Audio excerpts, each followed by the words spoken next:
semua, welcome to online service AFJ 2IC Padang. Senang sekali bertemu kembali dengan teman-teman semua. Saya yakin dan percaya berkat Tuhan selalu menyertai kita semua. Sebentar lagi kita akan mulai ibadah kita. Mari kita siapkan hati pikiran kita untuk menyembah Tuhan dan menerima berkat darinya.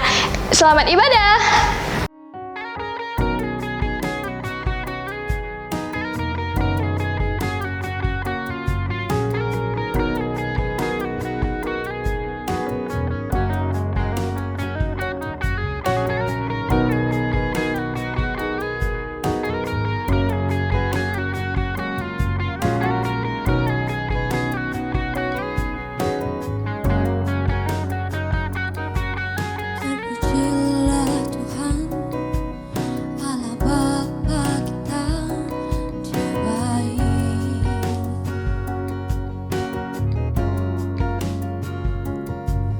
Dia berkati kita dengan limpahnya, Dia baik.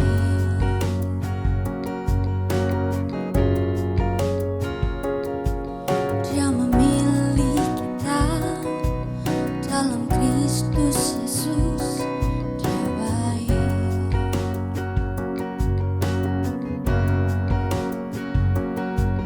Menjadi anaknya sesuai kehendaknya, Dia baik.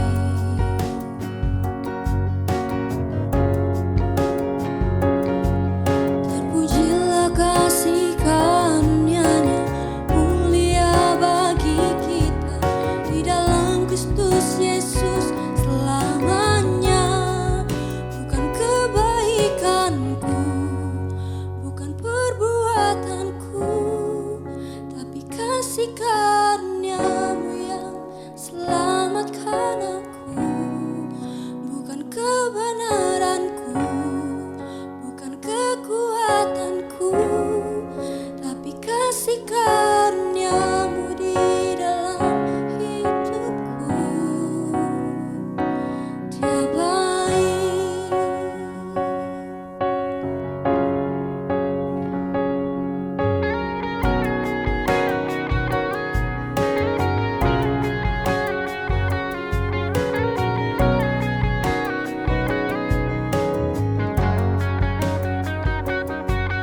Terpujilah Tuhan, Allah Bapa kita, Dia baik.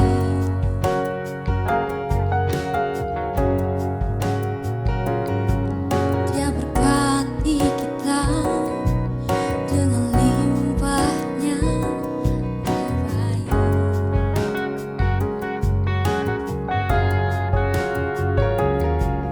Dia memilih kita dalam Kristus Yesus, Dia baik.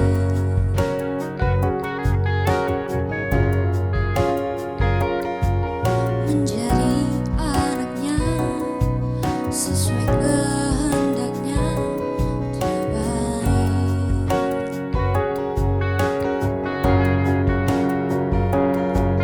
Terpujilah kasih karunia-Nya, mulia bagi kita di dalam Kristus Yesus selamanya. Bukan kebaikanku, bukan perbuatanku, tapi kasih karunia-Mu yang selamatkan aku. Bukan kebenaranku, bukan kekuatanku, tapi kasih karunia-Mu di dalam hidupku.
Hai teman-teman, senang ketemu kembali dalam online kita malam hari ini. Saya percaya dimanapun kita berada, tetap berada dalam perlindungan Tuhan. Dan saya bersyukur sekali teman-teman, walaupun dalam online, saya tetap bisa berbagi kebenaran firman Tuhan kepada teman-teman semua. Karena kita percaya firman Tuhan adalah kekuatan yang menyelamatkan kita. Firman Tuhan adalah pegangan hidup kita di dalam setiap langkah kita. Teman-teman yang terkasih dalam nama Tuhan Yesus Kristus, sebelum kita jauh lebih lagi mendengarkan firman Tuhan, yuk kita siapkan hati kita berdoa.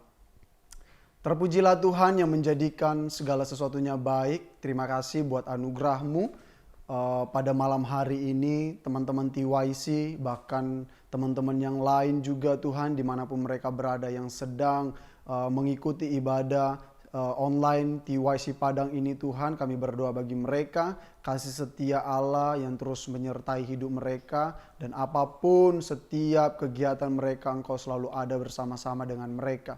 Bahkan sebentar kebenaran firman-Mu akan ditaburkan, biarlah kebenaran itu yang memerdekakan kami, yang mengingatkan kami terus kembali untuk kami tetap mengandalkan Tuhan di dalam setiap kehidupan kami. Terpujilah Engkau, mulia agung nama-Mu, di dalam nama Yesus Kristus, kuasai hati dan pikiran hamba-Mu, biarlah Engkau semakin ditinggikan dan hamba-Mu semakin direndahkan. Dalam nama Yesus Kristus kami berdoa dan mengucap syukur, haleluya. Amin. Teman-teman yang terkasih dalam nama Tuhan Yesus Kristus, dalam 1 bulan ini kita bicara tentang hikmat gitu ya, wisdom speak. Dan hari Minggu kemarin, bagi kita yang mengikuti online service Super Sunday gitu ya, Pastor Hasan membagikan satu kebenaran yang luar biasa. Bagaimana kita membagikan kasih, bukan malah menghakimi gitu ya. Itu bagian daripada hikmat ya, dengan cara kita berkata-kata, dengan cara kita mengambil keputusan ya tentang seseorang juga ya.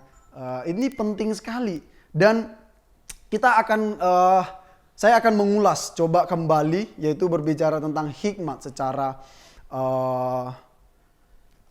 secara garis besarnya teman-teman, yang diambil dari Amsal 2 ayat 1 sampai 22 gitu ya. Amsal 2 ayat 1 sampai 22. Mungkin saya tidak akan membacakan secara keseluruhan ayat ini karena mungkin terlalu panjang gitu, teman-teman bisa baca di rumah. Jadi di sini kita akan belajar 3 hal tentang hikmat ya, yaitu nanti akan saya sampaikan ya. Yang pertama, peka terhadap rencana Allah. Yang kedua, berseru dan mencari Allah. Dan yang ketiga, konsisten dan komitmen. Ini penting sekali ya. Kenapa? Hikmat seringkali diperhadapkan dengan cara kita mengambil sebuah keputusan. Setuju? Saya percaya ada banyak keputusan-keputusan yang kita ambil. Ya, teman-teman yang mungkin dari SMA ke kuliah gitu ya, bingung mau pilih jurusan apa, kampus mana, coba sana sini gitu ya. Dilema, teman-teman. Tapi di sini kita akan belajar bagaimana kita mengambil satu keputusan yang pasti, bagaimana kita mengambil keputusan yang tepat. Ya, langkah-langkah yang benar. Sehingga kita nggak terlalu menyimpang jauh gitu ya. Saya percaya setiap keputusan pasti ada resikonya. Tapi tergantung besar atau kecil resikonya ya dari keputusan kita. Oleh sebab itu kita butuh hikmat. Kalau kita sembrono mengambil keputusan ya dengan hati yang tidak tenang, dengan pikiran yang tidak tenang, contohnya kita mengambil keputusan, saya percaya konsekuensinya akan lebih besar ya, negatif ya, terhadap kita ataupun terhadap orang lain ya. Nah, teman-teman, saya mau berbagi cerita gitu ya. Ketika saya waktu SMA sebenarnya ada banyak momen yang bisa saya putuskan mau kuliah di mana gitu ya. Ada yang nawarin mau jadi polisi, ada yang mau nawarin orang tua saya nawarin kerja di suatu tempat ya. Dan teman-teman juga ada yang bilang kenapa nggak coba masuk negeri dan lain sebagainya gitu ya. Tapi saya mengambil keputusan dalam diri saya mengambil tekad dalam diri saya, Tuhan, saya mau benar-benar, saya mau sungguh-sungguh terjun di dalam pelayanan. Walaupun itu tidak berjalan dengan mulus gitu ya, ada tantangan, ada rintangan yang saya hadapi, tapi saya mau mencoba terus.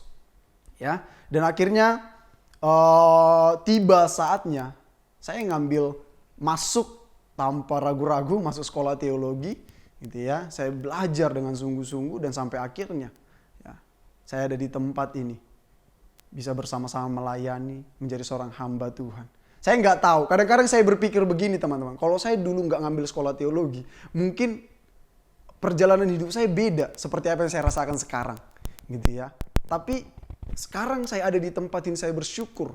Bisa berbagi dengan teman-teman, bisa sharing dengan teman-teman gitu ya. Nah, pada kesempatan ini kita akan sama-sama belajar dari kitab Amsal yang berbicara tentang hikmat. Ya. Kita tahu Amsal adalah kitab yang berisi tentang nasihat-nasihat. Kitab Amsal begitu detail dan sangat jelas mengajarkan tentang hikmat. Detail sekali kalau kita baca dari pasal 1. Kita baca di pasal 2, faedah daripada hikmat gitu ya. Ya. Baik hikmat dari Allah membawa kepada kehidupan dan berkat. Dan hikmat yang berasal dari manusia membawa kepada kehancuran. Gitu ya. Ibu Mita pernah sampaikan ya hikmat yang daripada Allah dan hikmat daripada manusia. Hikmat daripada manusia itu cenderung kepada kesombongan, cenderung kepada diri sendiri. Ya, dia mungkin berpikir mengambil keputusan ya, untuk mengurangi resiko negatif terhadap dirinya. Ya udah biar aja lah dia kena resiko yang besar, kena dampak negatif yang besar. Yang penting saya selamat dulu, gitu ya. Hikmat yang dari manusia cenderung mementingkan diri sendiri. Hikmat yang dari manusia cenderung menyombongkan diri sendiri. Tapi kita akan belajar bagaimana hikmat Allah memimpin kita kepada satu hal yang luar biasa, menjadi berkat bagi banyak orang. Kita ambil contoh ya, seperti Salomo. Ya. Ada satu momen memang benar-benar Raja Salomo diperhadapkan kepada dua hal yang luar biasa. Dia bingung mengambil keputusan itu, gitu ya. Seperti kita lihat ceritanya di waktu Salomo diperhadapkan gitu ya, ada seorang ibu yang bertengkar gitu ya tentang seorang bayi. Singkat cerita Salomo mengambil keputusan, memberikan juga keputusan kepada orang tua itu. Ya udah gini aja, belah aja nih anak. Yang sebelah untuk yang satu, yang sebelah untuk yang lain. Dan akhirnya ibu yang benar-benar punya anak itu nggak tega melihat anak itu dan dikasih aja. Ya udah dia biarkan hidup. Dan kita bisa baca nanti secara lengkapnya teman-teman. Tapi garis besarnya seperti itu, gitu ya. Ini dilema sekali. Bagaimana seorang kalau kita pikir secara manusia gitu ya, ngeri sekali. Masa seorang raja mengambil keputusannya udah belah aja itu anak, potong dua itu anak, yang satu mungkin yang buntutnya sama ini, yang kepalanya sama yang satu.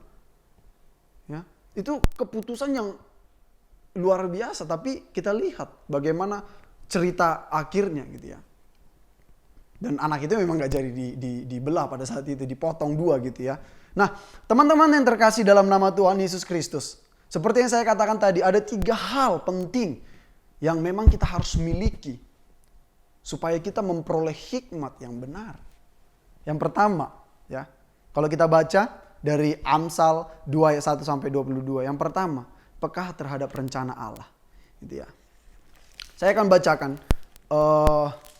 di ayat yang pertama sampai ayat yang kedua dalam pasal 2 kitab Amsal ya, dikatakan di sini, "Hai anak-anakku, jikalau engkau menerima perkataanku dan menyimpan perintahku dalam hatimu, sehingga telingamu memperhatikan hikmat dan engkau mencenderungkan hatimu kepada kepandaian." Ya, peka terhadap rencana Allah. Apa rencana Allah dalam kehidupan kita? Apa yang menjadi ketetapan Allah dalam kehidupan kita? Ini menjadi pertanyaan yang mungkin kita harus pertanyakan dalam hidup kita. Bagaimana kita mengerti rencana Allah dan hikmat yang berasal dari Allah? Gimana kita tahu? Gitu ya. Dalam ayat 1 dikatakan di situ, yang pertama menerima perkataannya. Kalau kita memang benar-benar menerima perkataan firman Tuhan, kita mau lebih sungguh-sungguh lagi mengerti firman Tuhan, percayalah, maka kita akan mengerti apa yang menjadi tujuan Allah dalam hidup kita. Sesungguhnya hidup ini bukan berbicara tentang kita lagi. Kenapa? Karena kita bukan milik kita lagi, tapi milik Allah. Kalau kita milik Allah, otomatis apa? Kita harus tanya Tuhan. Kita harus mengerti apa yang Tuhan katakan di dalam firman-Nya. Tuhan, apa yang menjadi tujuanmu dalam hidupku? Bagaimana aku bisa mengerti ya setiap langkah-langkah yang Tuhan inginkan aku jalani. Ya.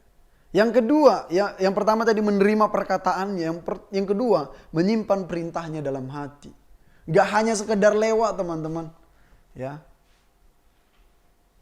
mungkin perintah yang apa yang Tuhan sampaikan dalam firman Tuhan, tapi juga perintah yang mungkin diberikan orang tua kita kepada kita. Kita percaya bahwa kita ini adalah titipan yang benar-benar dititipkan Allah kepada orang tua kita, supaya orang tua memelihara kita. Ya, otomatis ketika itu menjadi ketetapan Allah, ketika orang tua memberikan perintah kepada kita, yuk kita mulai menaati, menanam perintah itu. Ya. Ada banyak perintah-perintah Tuhan yang simpel saja gitu ya, yang sederhana, mengasihi, ya, mendoakan orang yang menganiaya. Ya, saya sering sekali mengatakan bahwa dalam pandangan dunia ini sangat bertolak belakang. Bagaimana mungkin saya harus mengasihi orang yang menganiaya saya? Nggak bakal mungkin. Itu mereka katakan. Mungkin mereka bilang gitu ya, jotos ganti dengan jotos gitu ya, tinju ganti dengan tinju. Tapi Tuhan bilang apa? Ya. Mungkin kamu disakiti, kamu harus mengasihi. Ada banyak contoh yang bisa kita pelajari teman-teman. Salah satunya contoh Yusuf gitu ya. Bahkan di pasal 50 Yusuf bilang ketika Ayub mati, saudaranya berpikir, wah Yusuf udah jadi orang besar nih di Mesir dan kita kayak ngemis-ngemis nih. Padahal bapak kita udah mati nih, mati kita nanti buat Yusuf, pasti dihajar kita. Tapi apa yang Yusuf lakukan di luar dari dugaan kita. Gitu ya. Semua tahu lah teman-teman, sekolah minggu pasti belajar gimana kisah Yusuf. Apa yang bilang Yusuf? Mungkin kamu meraka-rakakan yang jahat terhadap aku, tapi Tuhan telah meraka-rakakan itu untuk kebaikan, supaya ya semua bisa terpelihara. Dan benar teman-teman, bayangkan di situ keadaan musim kelaparan yang begitu besar, tapi Tuhan pakai Yusuf untuk menolong orang-orang yang ada pada saat itu. Bahkan orang-orang pilihan Tuhan, bahkan keluarganya sendiri. Jelas sekali Yusuf katakan, mungkin kamu mereka-rekakan yang jahat terhadap aku, tapi Tuhan telah mereka-rekakan itu untuk kebaikan. Nanti teman-teman bisa baca dalam pasal 50 Kejadian gitu ya. Nah, peka terhadap rencana Allah. Ya. Yuk kita mulai peka apa yang menjadi rencana Allah dalam kehidupan kita. Bagaimana caranya kita renungkan kembali firman Tuhan. Ambil devotion kita. Saya jujur teman-teman mulai melatih kembali untuk saya buat devotion. Ya, bagaimana saya bisa connect dengan Tuhan. Ya. Kemudian contoh yang kedua yang bisa saya berikan itu Musa teman-teman. Ya, ketika Musa mengutus 12 pengintai pada saat itu gitu ya untuk mengintai tanah Kanaan. Ya, nanti bisa baca dalam Bilangan 13 ayat 28. 10 dari pengintai itu memang begitu pesimis. Bahkan mereka mengatakan sesuatu yang tidak benar gitu ya.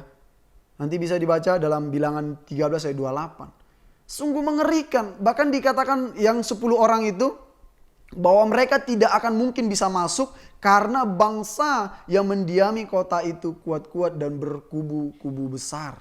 Ya kita seperti belalang, gak mungkin bisa masuk. Mati kita dimakan sama mereka. Tapi lihat bagaimana Yosua benar-benar peka terhadap apa yang Tuhan janjikan. Bahwa tanah Kanaan Tuhan akan kasih ke bangsa Israel. Dan benar teman-teman, dengan kedua orang itu benar-benar meyakinkan ya bangsa Israel pada saat itu. Sehingga mereka bangkit kembali. Ya. Dan di akhir ceritanya, tanah Kanaan menjadi Tuhan kasih sama bangsa Israel pada saat itu. Teman-teman yang terkasih dalam nama Tuhan Yesus Kristus, sekarang ini keadaan kita, ya teman-teman yang sekolah daring, ya, mungkin merasa sulit. Tapi kalau kita benar-benar peka terhadap apa yang Tuhan kasih sama kita, ya menerima perkataannya, merenungkan perkataannya, saya percaya segala sesuatu itu menjadi baik teman-teman. Yang kemudian mendengarkan perkataan yang benar akan membawa kita kepada hikmat yang benar juga. Ya. Mendengarkan perkataan yang benar membawa kita kepada hikmat yang benar juga. Cara pikir kita, mengambil keputusan kita juga benar. Ya. Perkataan yang benar itu di mana kita bisa temukan? Di dalam firman Tuhan. Otomatis maka hikmat kita memang benar-benar dituntun. Sebagai orang yang percaya kepada Allah, mari arahkan hati dan telinga kita kepada perkataan-perkataan yang hanya berasal dari Allah. Karena itu yang memimpin kita kepada kehidupan. Yuk kita arahkan hati kita arahkan telinga kita arahkan pandangan kita kepada setiap perkataan Tuhan. Karena itu yang membawa kita kepada kehidupan, kepada berkat demi berkat, pertolongan demi pertolongan. Ya. Kalau kita mengarahkan hati kita, mengharapkan mungkin orang lain bisa menolong kita dalam segala keadaan, ya, maka siap-siaplah kita kecewa. Kenapa? Karena sesungguhnya manusia tidak akan pernah memberikan kepuasan kepada kita. Bahkan orang tua kita sekalipun gak akan mungkin bisa. Pasti ada momennya kita akan merasakan kecewaan. Ya. Oleh sebab itu, yuk kita arahkan hati kita. Arahkan pandangan kita, arahkan pikiran kita kepada Kristus, kepada firman-Nya yang membawa kita kepada kehidupan juga, teman-teman. Yang kedua, ya, apa yang harus kita miliki? Bagaimana sikap kita? Yang kedua, berseru dan mencari Allah. Ya. Di ayat yang ketiga dan ayat yang sampai ke 19, di situ dijelaskan, jikalau engkau berseru kepada pengertian dan menunjukkan suaramu kepada kepadanya, jikalau engkau mencari seperti mencari perak dan mengejarnya seperti harta atau benda, maka engkau memperoleh pengertian tentang takut akan Tuhan dan mendapat pengenalan akan Allah. Berseru. Ya. Tuhan bilang berserulah kepadaku maka aku menjawab engkau. Berseru, teman-teman. Gak usah menganggap diri ini lebih kuat. Gak usah menganggap diri kita, diri saya juga gitu ya, mampu. Nah, kita berseru, mencari, meminta kepada Allah. Ya. Siapakah sumber hikmat dan kepada siapa kita berseru dan meminta hikmat? Hikmat segala sesuatu berasal dari Allah. Ya. Dan Allah sendiri yang berbicara kepada kita melalui hikmat. Hikmat itu berasal dari Allah. Hikmat itu sumbernya adalah Allah.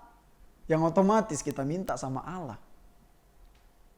Dia yang punya hikmat. Ketika kita minta, dia akan memberikan. Seperti yang saya katakan tadi, berserulah kepadaku firman Tuhan. Aku akan menjawab engkau. Kita minta, kita cari Allah, maka dia berkenan ditemui, teman-teman. Nah, kalau kita tidak punya hati untuk mencari Allah, bahkan dalam keadaan yang sekarang ini kita alami, ya, kita nggak memperoleh apa-apa. Hidup kita gitu aja. Kita merasa segala sesuatunya baik. Ya. Tapi sekali lagi saya mau katakan, yuk kita sama-sama berseru mencari Allah dengan segenap hati kita. Nggak setengah-setengah, nggak suam-suam kuku. Tapi dengan sepenuh hati kita mencari Allah. Allah berbicara kepada anak-anak manusia melalui berbagai macam hikmat. Dan sama seperti dalam setiap kehendak Allah ada hikmat kebijaksanaan. Demikian pula dalam setiap perkataannya. Ya. Allah berbicara kepada setiap kita. Ya. Melalui berbagai macam hikmat. Ketidakterbatasan Allah memberikan hak istimewa kepada kita sebagai orang percaya untuk berseru dan mencari Allah dalam segala hal. Allah yang tidak terbatas memberikan perkenanan istimewa kepada kita untuk mencari Dia, untuk berseru kepada Dia. Teman-teman, saya nggak bayangkan gimana kalau kita pada saat itu berada di zaman ya perjanjian lama gitu ya. Untuk mereka aja yang sembarangan mempersembahkan korban mencari Tuhan, ya. Langsung hilang, teman-teman, dead, langsung mati gitu ya. Ketika mereka sembarangan. Tapi lihat sekarang, ketidakterbatasan Allah, kasih Yesus Kristus memberikan hak istimewa loh. Hak yang istimewa kepada kita untuk dimanapun, kapanpun, dalam keadaan apapun, untuk mencari Allah. Jadi tidak ada alasan kita lagi bilang, ya gak ada waktu. Ya. Teman-teman, yuk kita mulai melatih diri kita, melatih iman kita kembali ya, untuk mencari Allah, berseru, memberikan waktu yang terbaik untuk connect dengan Tuhan. Ya.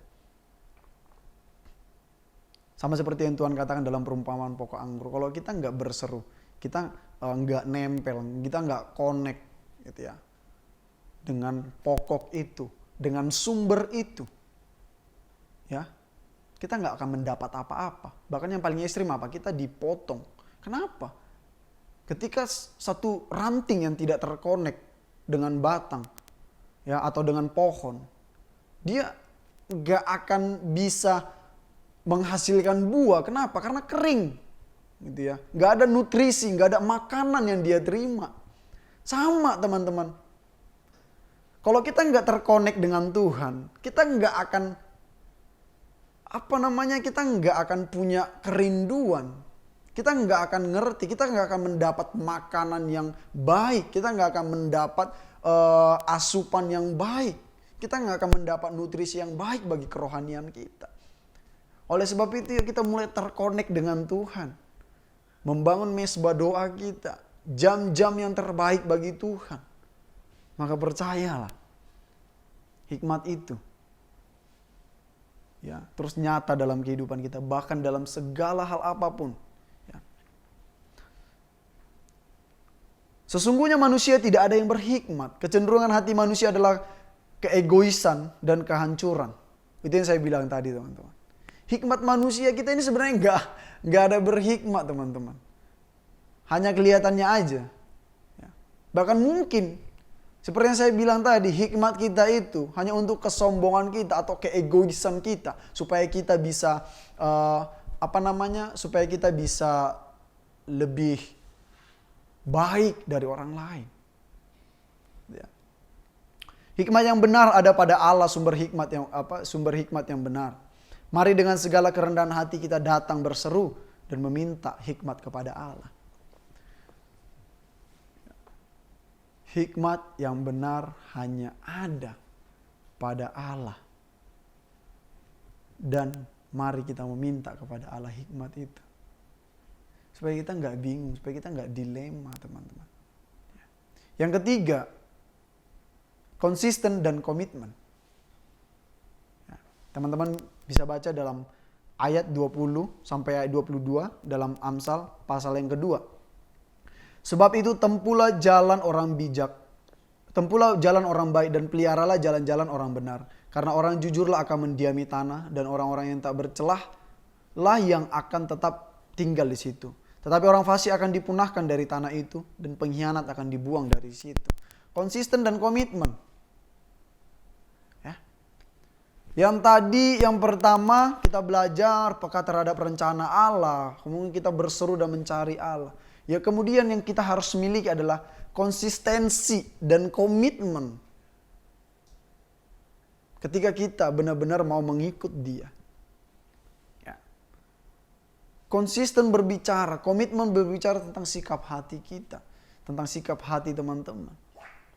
Ayat 20 menjelaskan bahwa ada jalan-jalan orang fasik yang membawa kita kepada kehancuran.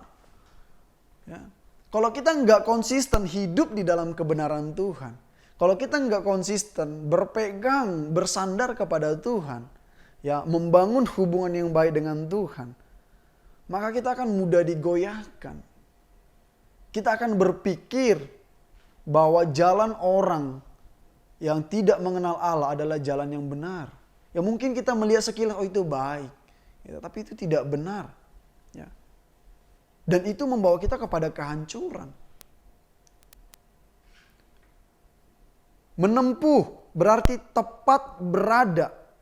Tepat berjalan di jalan orang benar. Kalau kita lihat di situ. Di ayat 20. Sebab itu tempuhlah jalan orang baik. Menempuh itu ya kita tetap ya berada di jalan itu. Tidak menyimpang ke kiri atau ke kanan. Dan memelihara ya hubungan yang baik. Memelihara ya, iman kita. Memelihara ya kita berada di dalam komunitas yang baik. Dan percayalah, kita akan mengalami pertumbuhan yang baik juga.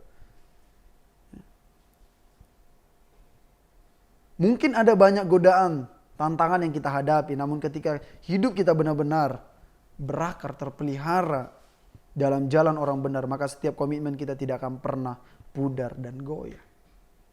Kalau kita punya konsisten, kita punya komitmen, ya, tetap berada di jalan yang benar, itu tidak akan menggoyahkan kita. Bahkan saya mau bilang, kita bisa menjadi dampak bagi orang lain. Kita bisa memberkati banyak orang. Ya. Yuk kita harus menjadi representasinya Allah. Ya. Kita menggambarkan, kita mencerminkan bagaimana Kristus hidup dalam kehidupan kita. Ya. Sehingga orang-orang di sekitar kita bisa melihat kita, orang-orang di lingkungan sekolah, lingkungan pekerjaan, lingkungan komunitas lain bisa melihat, oh dia ini berbeda. Ya, kita nggak gampang, iman kita nggak gampang digoyahkan. Tapi kita bisa tetap kokoh, tetap kuat. Ya. Di dalam pengharapan, di dalam iman kita kepada Allah. Ketika hidup kita ya memiliki komitmen dan konsisten di jalan yang benar, maka Allah melimpahkan berkat ya bagi hidup kita. Ada berkat-berkat yang mengikuti. Ketika kita benar-benar konsisten, tekun, dan menaruh komitmen yang besar. Percayalah, berkat itu akan mengikuti kita. Dan itu saya rasakan sampai hari ini teman-teman. Saya bisa berbagi dengan teman-teman. Saya bisa sharing dengan teman-teman. Ada berkat-berkat lain yang saya terima. Kenapa? Karena semenjak saat itu, saya menaruh komitmen di dalam hati saya bahwa saya mau ya, menjadi alat-Mu Tuhan, mau menjadi hamba-Mu yang setia, mau melayani Tuhan. Ya, bahkan di dalam keterbatasanku sekalipun, saya mau setia Tuhan. Dan saya merasakan berkat itu. Berkat apa? Mungkin ya jasmani. Berkat apa? Berkat kesehatan. Berkat apa? Berkat rohani. Saya bisa bertumbuh dan bertumbuh lagi. Iman saya semakin kuat. Jadi teman-teman yang terkasih dalam nama Tuhan Yesus Kristus. Ya. Paulus sebagai penutup teman-teman. Diperhadapkan kepada suatu keputusan. Diperhadapkan kepada satu pengambilan keputusan yang begitu luar biasa. Ya. Dan dia memberikan satu menjelaskan ada dua pilihan tentang keputusannya. Kita bisa baca dalam Filipi 1 gitu ya. Ayat 22 di sini dikatakan sebagai ayat penutup. Tetapi jika aku harus hidup di dunia ini, itu berarti bagiku. Ayat 21 sorry. Karena bagiku hidup adalah Kristus dan mati adalah keuntungan. Tetapi kata ada tetapi teman-teman. Otomatis dia dilema di situ. Gitu, antara hidup dan mati. Tetapi dibilang di situ, jika aku harus hidup di dunia ini, itu berarti bagiku ya bekerja memberi buah. Jadi mana yang harus kupilih? Aku tidak tahu. Dilema teman-teman. Dan kita melihat bagaimana hikmat Paulus teman-teman. Dia mengambil satu keputusan yang tepat. Ya. Dia dilema tadi antara hidup dan mati. Tapi di ayat 23 dikatakan, aku mau ya, diam bersama-sama dengan Kristus. Ini satu keputusan yang luar biasa teman-teman. Mungkin pada saat itu ya keadaan dia mungkin nggak enak. Kalau kita baca dalam Filipi 1, mungkin dalam keadaan yang tertekan. Tapi dia mengambil satu keputusan yang tepat. Walaupun keadaan dia ingin menghabiskan ya seluruh keberadaan dia dari dunia ini, atau ya mungkin membunuh dia atau segala apapun itu ancaman yang dia terima. Tapi dia mengambil keputusan, aku mau berdiam bersama-sama dengan Kristus. Teman-teman yang terkasih dalam nama Tuhan Yesus Kristus, dilema apa yang sekarang kita miliki? Yuk, kita mulai connect dengan Tuhan. Ya, kita berseru mencari Allah. kita memiliki konsistensi dan komitmen dalam diri kita untuk selalu berserah, melekat kepada Kristus. Karena Dia adalah sumber hikmat. Sehingga setiap keputusan demi keputusan, benar-benar Tuhan pimpin kita. Dan itu membawa kita kepada satu hal yang luar biasa, kemenangan, kemuliaan yang luar biasa. Jadi teman-teman, saya mau ajak kita semua terus connect dengan Tuhan. Amin. Demikian firman Tuhan yang bisa saya sampaikan malam hari ini. Tuhan Yesus memberkati dan kita sama-sama berdoa. Tuhan, kami menyadari sesungguhnya kami terbatas. Kami menyadari sesungguhnya kami tidak berhikmat.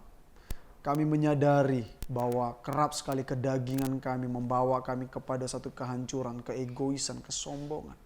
Tuhan, kami lemah. Oleh sebab itu ya Roh Kudus, kami mengundang Engkau. Dan hari ini kami berseru mencari Engkau ya Allah. Kami mau menaruh komitmen dan konsisten di dalam hidup kami. Dan kami mau terus melekat kepada kebenaran-Mu. Hidup di dalam kebenaran-Mu Tuhan. Tuhan tolong kami, mampukan kami ya Roh Kudus. Pimpin terus setiap jalan-jalan kami. Pimpin terus setiap hati kami, bahkan pikiran kami. Untuk mengutamakan Kristus. Memimpin kami untuk mengutamakan Kristus dalam setiap keputusan demi keputusan yang kami ambil. Sehingga kami tidak salah langkah. Sehingga kami tidak menyimpang Tuhan. Tapi kami memang benar-benar melihat hikmat yang benar. Melihat berkat yang luar biasa yang boleh kami terima Tuhan. Terima kasih Bapa. Buat malam hari ini aku berdoa buat teman-teman dimanapun mereka berada, saudara-saudaraku yang boleh mendengarkan kebenaran ini. Tuhan berkati mereka dengan kasih dan anugerah-Mu dalam setiap keadaan mereka, dalam setiap kondisi mereka. Tuhan yang menjadi penolong mereka. Terima kasih Tuhan Yesus, dan kami tidak lupa juga berdoa buat keadaan kami yang saat ini. Kami percaya Engkau mengasihi bangsa kami. Engkau akan memulihkan bangsa kami. Engkau akan memberkati, memberikan hikmat, kebijaksanaan kepada pemerintah, presiden sampai jajaran ke bawahnya sekalipun Tuhan. Kami berdoa hikmat itu menyertai mereka sehingga ada keputusan demi keputusan, ada kebijakan demi kebijakan Tuhan yang membawa Indonesia ini kepada keadaan yang lebih baik lagi. Kami percaya Tuhan menolong, kami percaya Tuhan memberkati bangsa kami dan seluruh pemimpin-pemimpin kami. Ini doa kami, biar Engkau semakin dimuliakan, Engkau semakin ditinggikan. Dalam nama Yesus Kristus kami berdoa dan mengucap syukur, haleluya. Sama-sama kita katakan, amin. Thank you, Tuhan Yesus memberkati. Terima kasih kepada teman-teman semua yang telah mengikuti online service AFJF TYC Padang.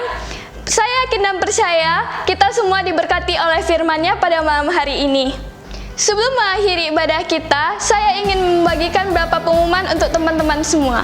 Sabtu depan tanggal 8 Agustus kita akan tetap melaksanakan ibadah secara online di channel YouTube AFJF College Padang. Minggu kita akan melaksanakan online service Super Sunday di channel YouTube AFJF Padang jam 9 pagi. Jadi pastikan teman-teman ikut beribadah ya. Sekian pengumuman dari saya. See you and God bless you. Hanya bagimu, kuangkat